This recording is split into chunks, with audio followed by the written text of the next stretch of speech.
que corresponde a nuestro compañero Marcial Alcarraz, quien disertará el tema el examen del acusado. Ahí podemos verte, Marcial. Entonces, la palestra es toda tuya. Dime, ¿compartirás las diapositivas o deseas que te apoyemos con ello? Tu audio, no lo has activado. Sí, ¿qué tal, compañero? Buenas noches con todos. Voy a hacer el desarrollo sin diapositivas. Perfecto, entonces la palestra es toda tuya. Bien, buenas noches con todos, como yo lo referí. Lo que corresponde ahora es versar sobre el examen del acusado. Como se ha podido apreciar de las sesiones que vamos teniendo, se ha comenzado con los alegatos de apertura en la sesión de la semana pasada y el día de hoy se ha concluido con, bueno, antes de mi exposición, con el tema de la prueba nueva, agotando así lo que se denomina la primera etapa, la etapa inicial del juzgamiento, ¿no? Y luego de la etapa inicial viene la etapa probatoria y justamente comienza con el examen del acusado, que va a ser materia de disertación. Pues bien, como introducción y por aspectos metodológicos voy a señalar los puntos que voy a abordar en la presente.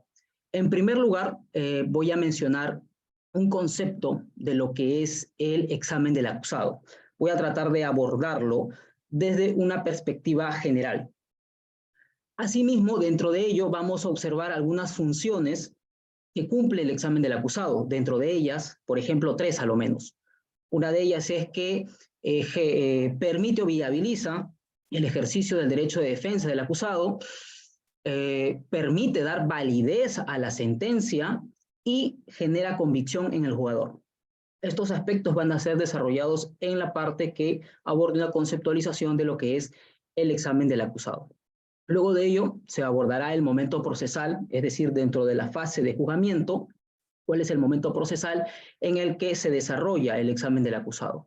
Y luego ya entraremos a versar sobre el desarrollo, cómo es que se da el examen del acusado, quiénes preguntan, qué preguntas están permitidas, qué preguntas están prohibidas, entre otras. Y luego vamos a entrar a un momento de la disertación donde voy a desarrollar algunos aspectos problemáticos con relación al examen del acusado. Por ejemplo, vamos a señalar si pueden utilizarse algunas técnicas de litigación oral dentro del desarrollo del examen del acusado. Por ejemplo, cuando el acusado en la etapa de investigación, bueno, adquiere la denominación de imputado, ha declarado, y en etapa de juzgamiento también decide declarar, para evidenciar contradicción, por ejemplo, se pueden utilizar sus declaraciones anteriores. Eso es un aspecto problemático que la jurisprudencia, bueno, no termina de consolidar el tema. Luego vamos a abordar un segundo aspecto problemático que va en relación a la naturaleza probatoria del examen del acusado. Esto es un medio de resistencia de la imputación o también puede ser entendido como un medio de prueba. También vamos a observar que en la doctrina y en la jurisprudencia el tema genera contraposiciones. Como tercer aspecto problemático se va a abordar uno de las actuaciones que tiene el juzgador en el desarrollo del examen del acusado. Esto es sobre si él puede formularle preguntas, ¿no? Porque también vamos a encontrar posturas disidentes al respecto. Luego, como último punto problemático, se va a abordar algunas implicancias que tiene el derecho a guardar silencio.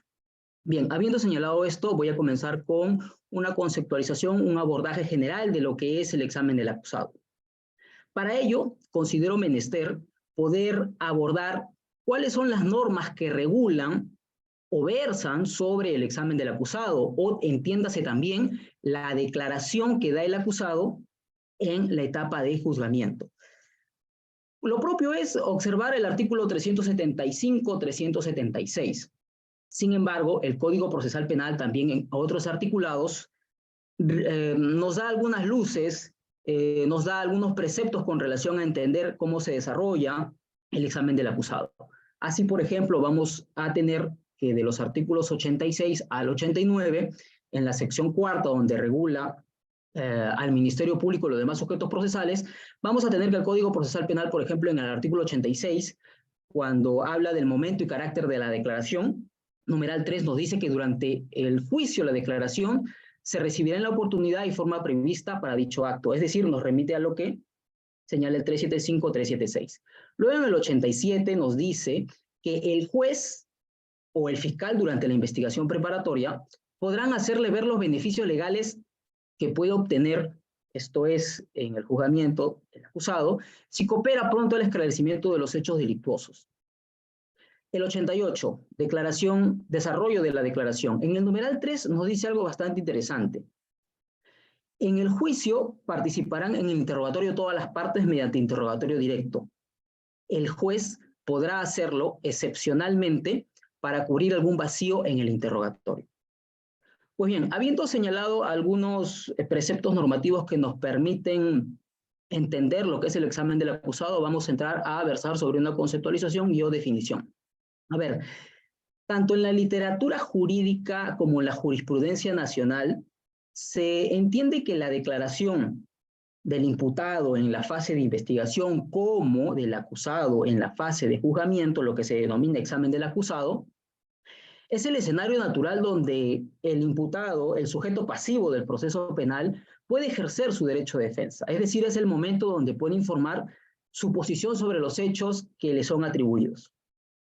De esta definición podemos nosotros a lo menos extraer algunas funciones que cumple el examen del acusado. El primero es que cumple la función de viabilizar el ejercicio del derecho de defensa. Aparte de ello, también vamos a señalar algunas funciones, como es la de darle validez a la sentencia y, por último, el de generar convicción en el juzgador, que van a ser desarrollados a continuación. Con relación al ejercicio del derecho de defensa, el derecho de defensa tiene dos vertientes, una formal y una material. La formal, también conocida como técnica, es la que ejerce el abogado defensor. Y la material es la que ejerce el sujeto pasivo del proceso penal, el imputado, el acusado, per se. Ahora, con relación al ejercicio del derecho de defensa, vamos a tener que es el acusado, a través del ejercicio del derecho de defensa, delante de la autoridad judicial, le permite adoptar diversas posturas con relación a su declaración. Esto es, tiene tres opciones: contestar de manera negativa, contestar de modo exculpatorio o inculpatorio, esto es, aceptar los hechos y los cargos. En todas ellas ejerce su derecho de defensa. Al respecto, considero interesante señalar lo que refiere Castillo-Alba con relación al ejercicio del derecho de defensa material en la etapa de juzgamiento. Para hablar de la declaración del acusado, señala Castillo-Alba que hay que remitirnos a la dignidad humana y a un derecho que lo presupone, esto es, la libertad de declarar, que tiene dos contenidos, uno positivo y uno negativo. El contenido positivo implica que el acusado pueda señalar lo que crea pertinente con relación a los hechos materia de procesamiento, con relación a los hechos materia de imputación. Ello supone, señala Castillo-Alba, que el acusado decide ante quién declarar, qué responder y la extensión de lo que responde.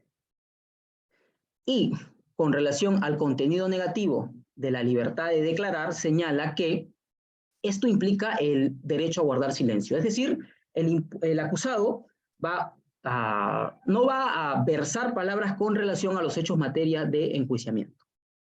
Ahora, cuando el acusado decide declarar, esta declaración debe ser personal, debe ser voluntaria y debe ser indelegable.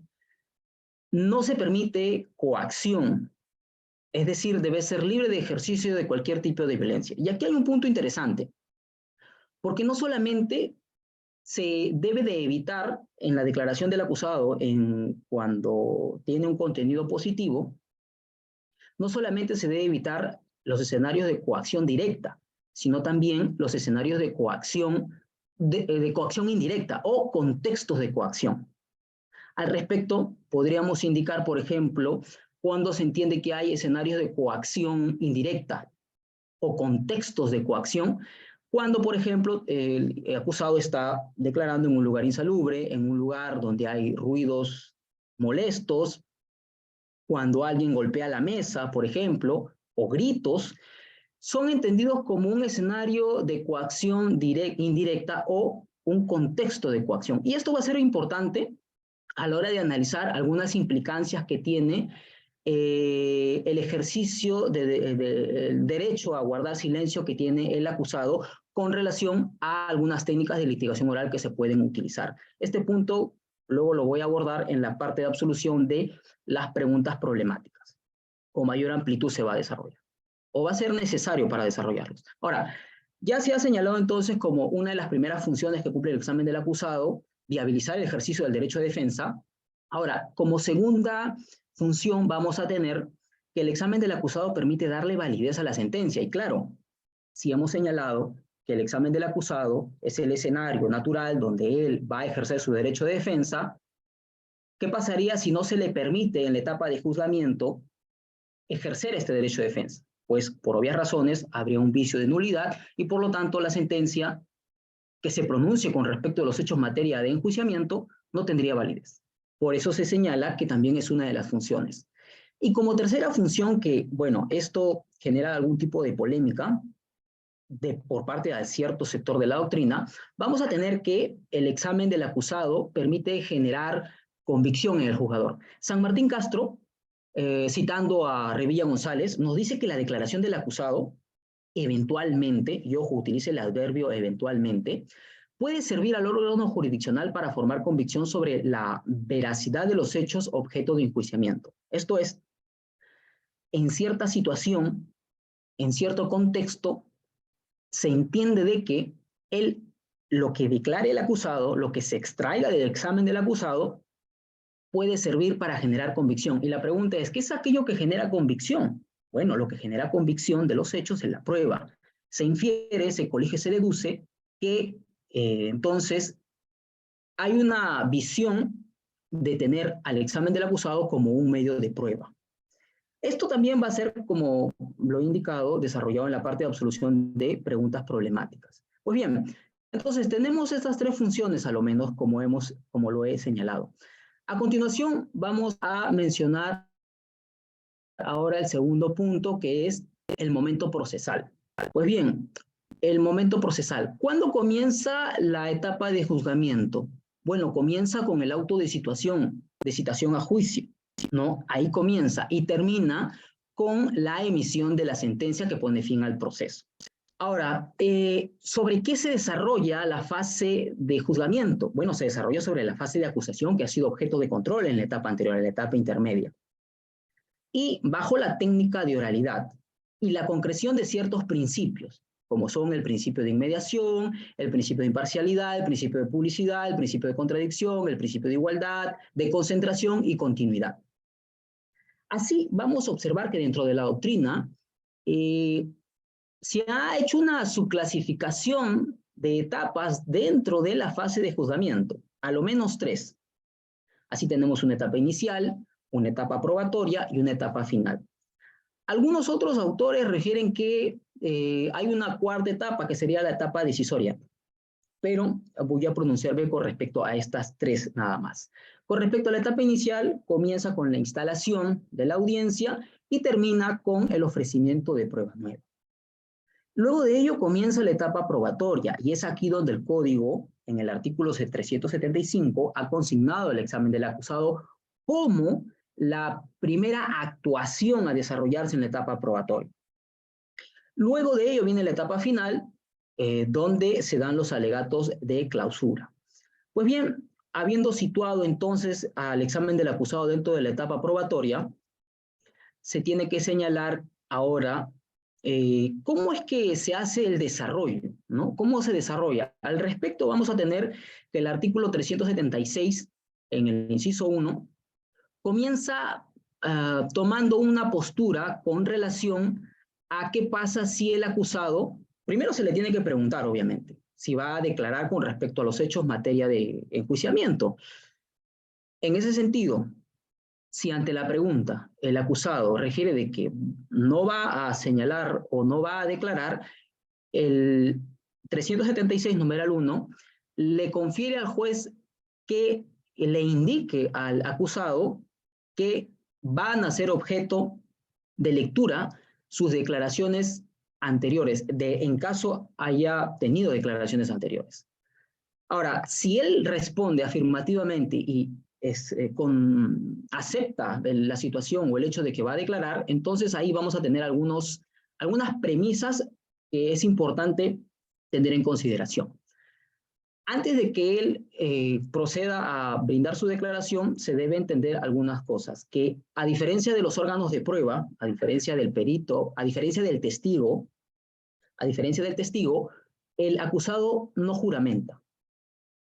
Ahora, el hecho de que no juramente, esto es para decir la verdad, implica de que es un permiso para que el acusado pueda mentir. Bueno, sobre esto también hay posturas bastante interesantes. Pero lo cierto es que el acusado, del caso sea que fuere a mentir, no habría ninguna repercusión, como sí lo tendría, por ejemplo, el testigo, ¿no? Por dar falsa declaración. Hay un delito de falsa declaración. Bien, en este caso el acusado no juramenta y por lo tanto, si dice algo contrario a la verdad, no tiene ninguna relevancia con respecto a su situación jurídica procesal, ni repercusiones a posteriori. Bueno, tal vez tenga alguna repercusión, pero dentro de ya el escenario de decisión que tenga el jugador que va a ser desarrollado más adelante. Ahora, una vez que él decide declarar, esta declaración, en primer lugar, se le debe de dar un espacio para que él señale lo que tenga bien. El único límite considero que debe ser la pertinencia, esto es, lo que él va a declarar tiene que guardar relación con los hechos en materia de procesamiento. En ese sentido, el código señala que el acusado aportará de manera libre y oralmente relatos, aclaraciones y explicaciones sobre su caso. Ahora, ¿cómo se desarrolla el interrogatorio? Bien, el interrogatorio se orienta básicamente a que el imputado aclare circunstancias del caso y demás elementos necesarios para la medición de la pena o la reparación civil. En ese sentido, ¿quiénes son los sujetos procesales que preguntan? Bueno, son todos los sujetos procesales que se encuentran en la audiencia, sea el fiscal, sea los abogados de las otras partes y el abogado del acusado. ¿Quién comienza con el interrogatorio? Es el fiscal. Y quien en último momento tiene la oportunidad de interrogar al acusado es el abogado defensor. Ahora, ¿qué tipo de preguntas están permitidas? Bien, en ese sentido, como teniendo en consideración que el acusado es quien va de manera libre a pronunciarse con relación a los hechos en materia de enjuiciamiento, las preguntas deben ser directas, deben ser claras, deben ser pertinentes y deben ser útiles. Deben ser, en la medida de lo posible, abiertas para que el acusado pueda extenderse, para que narre, para que explique. Ahora, también hay preguntas prohibidas, ¿no? Que son las preguntas capciosas, sugestivas, impertinentes. Al respecto, por ejemplo, de las preguntas capciosas que se prohíben realizar, San Martín Castro nos dice que estas son preguntas que buscan que mañosamente el imputado responda en una forma diferente a lo que realmente quiere decir, utilizando un artificio o un engaño para sacar provecho del imputado, es decir, recurriendo a subterfugios. Las preguntas sugeridas o sugestivas son aquellas que insinúan las mismas respuestas, es decir, dentro de la pregunta se insinúa la respuesta. Y las preguntas impertinentes son aquellas que no guardan relación con los hechos en materia de enjuiciamiento o los hechos en materia de imputación. Y ahora, ¿por qué se prohíben este tipo de preguntas?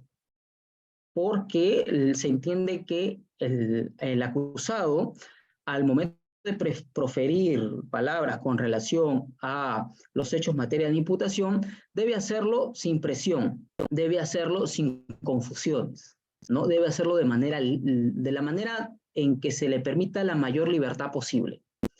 Ahora, con relación a algunas técnicas de litigación oral que se utilizan para los órganos de prueba, esto es, refrescamiento de memoria o recurrir a las declaraciones anteriores para evidenciar contradicción. La pregunta es, ¿se pueden aplicar estas técnicas al acusado para poder, en el examen, para poder extraer la información? Pues bien, Estos aspectos, y ya vamos a comenzar con la otra parte de la exposición, sobre los aspectos problemáticos. Y es así, vamos a entrar sobre este punto, ¿no? Si se pueden utilizar las declaraciones previas del acusado para evidenciar contradicción, por ejemplo. Al respecto, vamos a tener algunas posturas que dicen de que esto no es posible, porque estas técnicas de refrescamiento de memoria y para evidenciar contradicción son propias para los órganos de prueba, para los testigos y peritos, que están regulados en el artículo 378, numeral 8.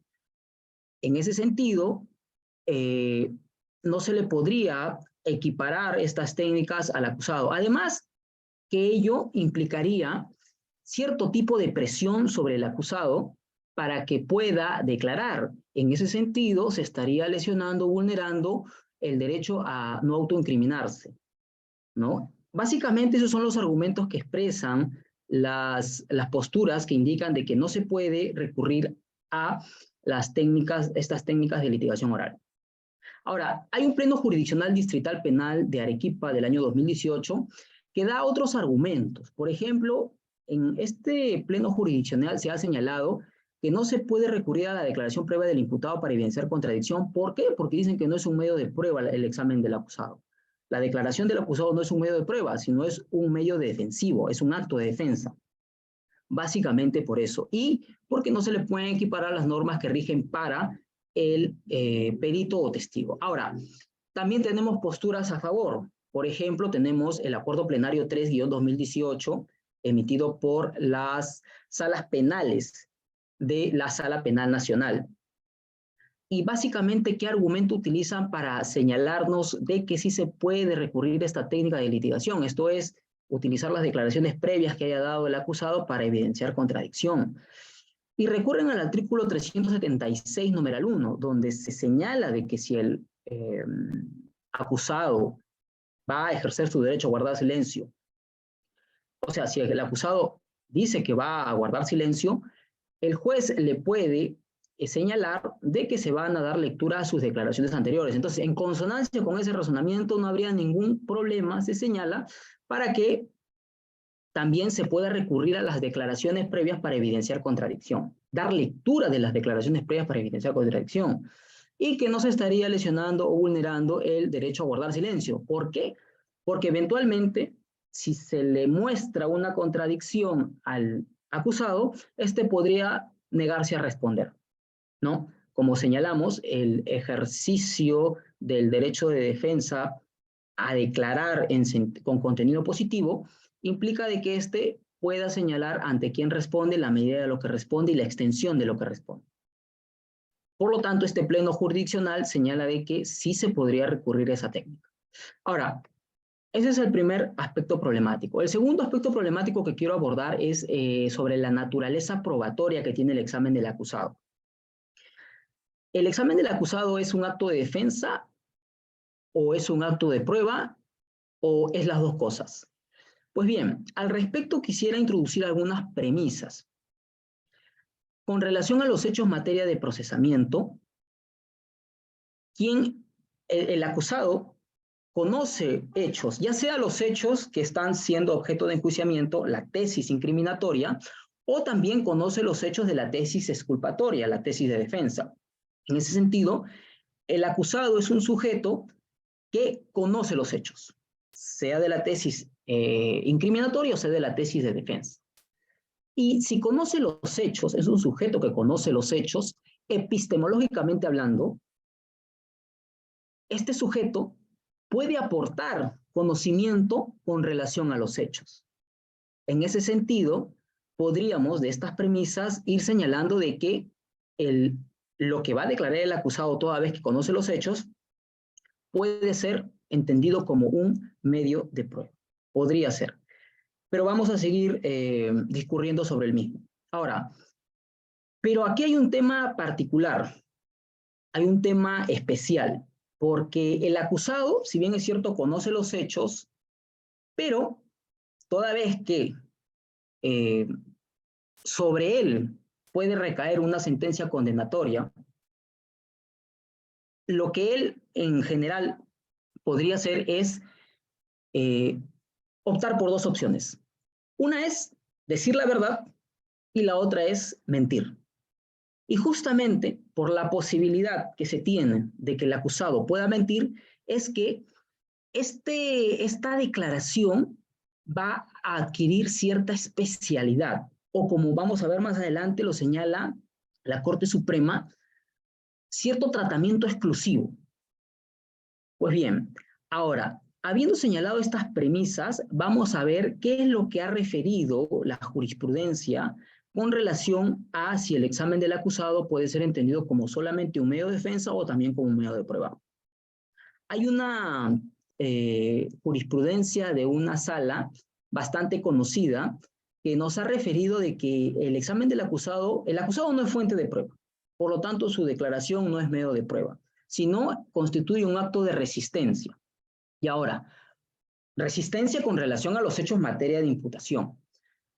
Pero también ha señalado de que, a pesar de que sea un acto de resistencia, tampoco podría ser medio de prueba de la tesis de la resistencia.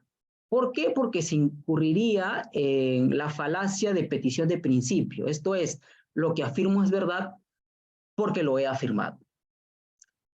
Esta posición nos permite a nosotros poder hacer un análisis un poquito más exhaustivo en el siguiente sentido.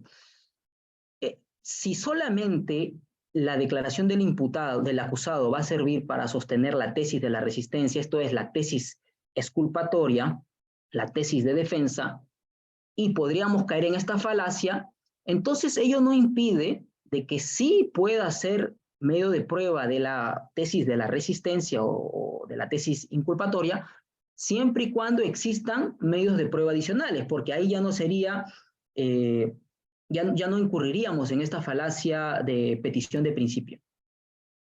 Ahora, parece que esta tesis ha sido recogida por la Corte Suprema. Por ejemplo, tenemos la casación 383-2018. En su fundamento 22º, la Corte Suprema nos ha dicho que el examen del acusado puede ser utilizado como un medio de corroboración, incluso medio de corroboración del delito incriminado. Ahora, cuando nos dice que puede ser utilizado como un medio de corroboración, entiéndase que cuando se señala que se va a corroborar algo es porque ya existe material, en este caso material probatorio. Ese material probatorio va a ser objeto de corroboración. En ese sentido, la declaración del acusado, lo que se extraiga del examen del acusado, va a poder fungir como un medio de corroboración o entiéndase como medio de prueba, siempre y cuando existan medios de prueba, objetos de corroboración. Ahora, con relación a la casación 754-2018 en el fundamento 7.5, aquí la Corte Suprema, analizando el examen del acusado, nos ha señalado de que esta constituye un medio de prueba exclusivo. ¿Y medio de prueba exclusivo por qué? Porque debemos de tener en consideración la condición del sujeto que está declarando. Esto es, el acusado y todos los derechos y garantías que polulan en torno a él. En ese sentido, podemos observar que desde la línea de la Corte Suprema nos dice que es un medio de corroboración y nos dice que es un medio de prueba exclusivo. Pues bien, a manera de síntesis, podría yo señalar lo siguiente. Si bien es cierto, la declaración del acusado es entendido como un acto de defensa. Es la oportunidad que tiene, cuando está delante del juzgador, de poder señalar los hechos que él conoce. Puede ser que sea en consonancia con la tesis incriminatoria, o puede ser que disienta de ella y sostenga una tesis exculpatoria. Nace como acto de defensa en ese sentido, pero se puede transformar en un medio de prueba.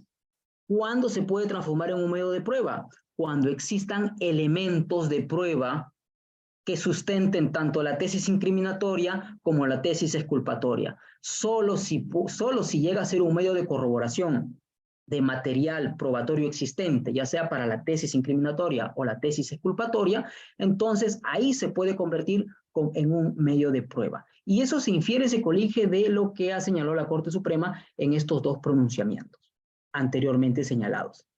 Ahora, Pero, muy bien, ¿puede ser medio de prueba para determinar una sentencia condenatoria? Es lo mismo que funja como medio de prueba para sustentar una sentencia condenatoria, es decir, para sustentar la tesis del Ministerio Público, la tesis incriminatoria, es lo mismo que para sustentar la tesis de defensa. No, porque para que se sustente la tesis inculpatoria, esto es, se determine una sentencia condenatoria, debe haber prueba suficiente, ajena a la declaración del acusado. Y este simplemente sería como un tema de argumento a mayores, como lo refiere el doctor San Martín Castro. Ahora, con relación a la tesis, si es un medio de prueba para la tesis de defensa, aquí, bueno, el estándar es un poco más débil, ¿no? Basta con que la declaración del acusado permita corroborar material probatorio adicional que va en dirección a la tesis de defensa, entonces ahí ya se podría establecer una duda razonable y, consecuentemente, eh, eh, esperar una sentencia absolutoria. Entonces el estándar allá es distinto. Pues bien, ahora, como penúltimo punto problemático, se va a abordar el aspecto de si el juez puede hacerle preguntas al acusado. Y este es un tema que también genera posiciones a favor y posiciones en contra. Si bien es cierto el artículo 375, que no, en el numeral 4 nos dice que el juez puede intervenir cuando lo considere necesario, a fin de que el fiscal o los abogados de las partes hagan los esclarecimientos que se les requiera o, excepcionalmente, para interrogar a los órganos de prueba solo cuando hubiere quedado algún vacío. De la lectura literal, aquí se puede desprender dos cosas. El acusado no es órgano de prueba. Por lo tanto, este articulado no puede ser aplicado de manera directa al acusado. Más bien, podemos remitirnos al artículo 88 del Código Procesal Penal. En el numeral 3, ahí de manera expresa nos dice lo siguiente: en el juicio participarán en el interrogatorio todas las partes mediante un interrogatorio directo. Sigue diciendo, el juez podrá hacerlo excepcionalmente para cubrir algún vacío en el interrogatorio, cuando se pronuncia en relación a la declaración del acusado. Entonces, en contraposición del artículo 375, que no menciona de manera directa al acusado, el artículo 88 sí lo menciona. Y por lo tanto, el juez está facultado para poder hacer preguntas al acusado. Ahora, aquí viene un tema. Pero, ¿qué tipo de preguntas puede hacerle el juez al acusado? ¿O solamente este es el sustento legal? ¿Podemos dar solamente un sustento legal a que el juez pueda hacer preguntas al acusado? Pues no, porque uno de los fines del proceso penal es la averiguación de la verdad, lo que se conoce como la veritas delictis. En ese sentido, el juzgador, como director del proceso, tiene ciertas obligaciones. Y justamente el hecho de poder formular preguntas va en consonancia con esa finalidad que tiene el proceso penal. No es la única tampoco, obviamente, pero va en consonancia con la averiguación de la verdad. Ahora, y como lo he señalado, la averiguación de la verdad no es la única finalidad del proceso penal, por lo tanto tiene que conjugarse con otros principios o garantías que persigue el proceso penal. En ese sentido, los límites que encuentra el juzgador con relación a formular preguntas al acusado es el de no ir en contra del principio de aportación de parte. Es decir, las partes son las que aportan los hechos y son las que aportan las pruebas. En ese sentido, el juzgador lo único que podría hacer con relación a las preguntas al acusado es indicarle algún aspecto de aclaración que ha sido objeto de pregunta, alguna precisión con relación a lo que se ha versado, ¿no? Esos serían los límites que se le podría imponer al jugador y va en consonancia con lo que regula el artículo 88 del Código Procesal Penal. Pues bien, habiendo señalado esto, voy a versar sobre el último aspecto problemático. Esto es sobre las implicancias de guardar silencio. Y como correlación, también va a entrar el tema de si cuando cuando el acusado, perdón, está en pleno examen, en pleno interrogatorio, y se le evidencia alguna contradicción, ¿este logra ser un mecanismo de coerción? Bueno, estos dos puntos van a ser abordados a continuación como última parte de la exposición. Ahora, con relación al derecho a guardar silencio, vamos a tener que esta es una manifestación del derecho a no autoincriminarse. En principio, el silencio no es aceptación ni refutación de los cargos, es neutra. En esa línea San Martín Castro, en esa línea el expediente 3-2005, proceso de inconstitucionalidad. Ahora, pero entonces, si el acusado puede guardar silencio en la etapa de juzgamiento, y como lo refiere el 376, numeral 1, en caso ocurra esta circunstancia, el juez le va a indicar de que puede leer sus declaraciones anteriores. ¿Hay alguna vulneración al derecho a no autoincriminarse si es que se sigue este lineamiento legal? Pues bien, al respecto vamos a tener el recurso de casación 1462-2017 de Lambayeque, cuyo ponente también ha sido el doctor San Martín Castro. En esta casación nos ha referido de que el acusado puede guardar silencio en juicio, claro, pero esto no constituye o no viabiliza que haya una proyección hacia atrás. Es decir, si no va a declarar en la etapa de juzgamiento, esto es, en el examen del acusado, esto no anula sus declaraciones anteriores, no tiene efectos retroactivos. Bien, ahora vamos a incidir ahora sobre el tema de que si cuando el juez le pregunta cuando le señala al acusado que en caso ejerza su derecho a guardar silencio, se van a leer sus declaraciones previas, como se ha visto, esto no vulnera el derecho a autoincriminarse, pero ¿qué pasa si el juzgador utiliza otra terminología? Como por ejemplo lo que ocurrió en el expediente 3021-2013, proceso de habeas corpus, que observó un proceso penal en donde el juzgador al acusado le había señalado de que si guarda silencio, eso va a tener implicancias en la decisión final. Eso logra ser un mecanismo de coerción o un mecanismo de coacción, o como se refirió anteriormente en la exposición, un contexto de coacción. Pues bien, al respecto, el Tribunal Constitucional ha señalado que tanto esos términos como similares van a ser entendidos como mecanismos que pueden inducir a error al procesado. Por lo tanto, los términos utilizados como este van a ser objeto de prohibición, puesto que van en contra del legítimo ejercicio que tiene el acusado de poder guardar silencio. Pues bien, habiendo señalado esto y habiendo abordado algunos aspectos problemáticos, de ser el caso, ya que he abordado algunos aspectos problemáticos, quizás algunos tienen algunas posturas particulares, me gustaría escucharlos, y si no, conmigo será hasta otra oportunidad.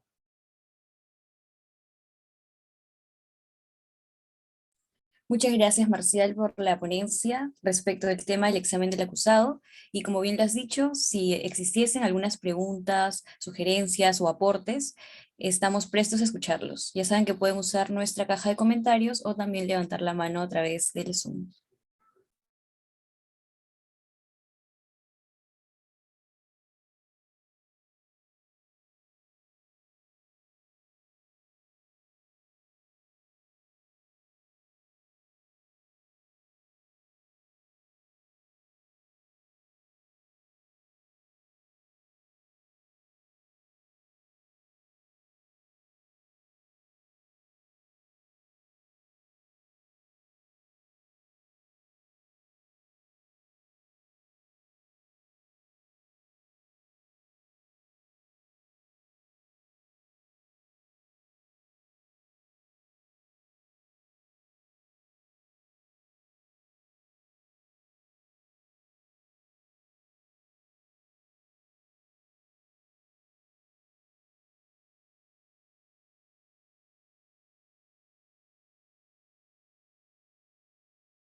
Bueno, parece que no han habido preguntas, no se han formulado en ninguna de las dos vías, por lo tanto damos por concluida la sesión del día de hoy y los invitamos a que la próxima semana continúen con los sábados jurídicos a través de esta misma plataforma y de este mismo círculo.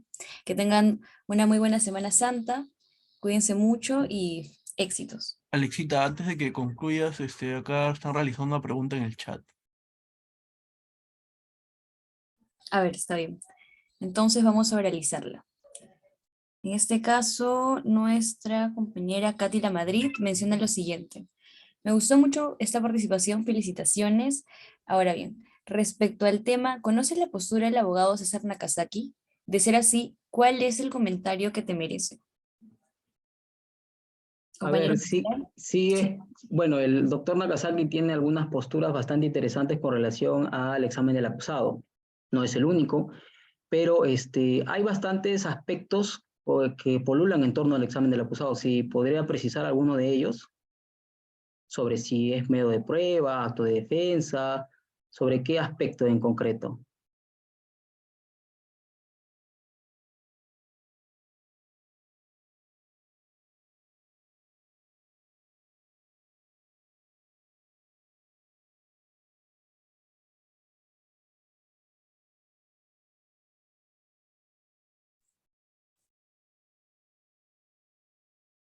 A ver, Katy dice que respecto a la calidad de medio de prueba.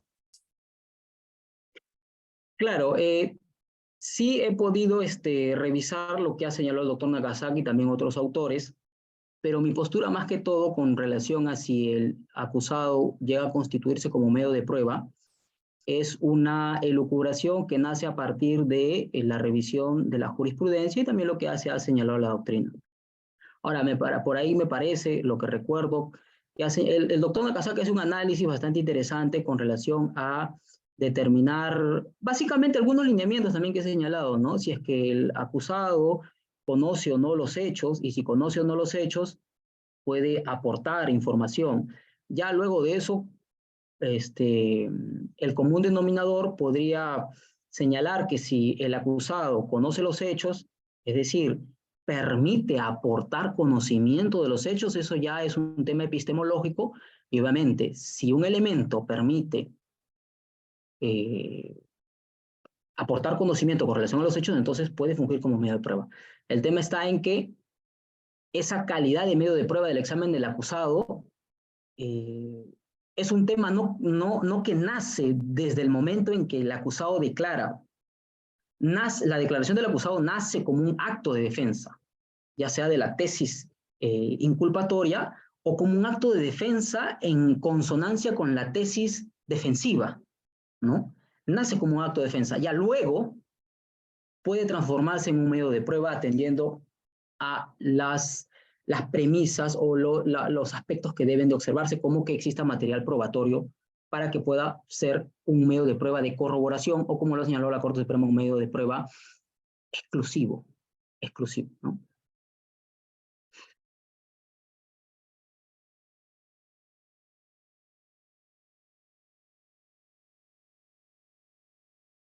Muchas gracias, Marcial. Ahí vemos que nuestra compañera Katy menciona que ya le ha quedado muy claro. Entonces, no habiendo mayor pregunta, damos ahora sí por concluida la presente sesión. Muchas gracias a ambos expositores y muchas gracias también a cada uno de los asistentes. Que tengan buenas noches. Gracias, Alexita. Gracias, Marcial. Gracias también al primer expositor. Chicos, antes de que se vayan, una precisión. Um, la siguiente semana, como bien saben, es Semana Santa.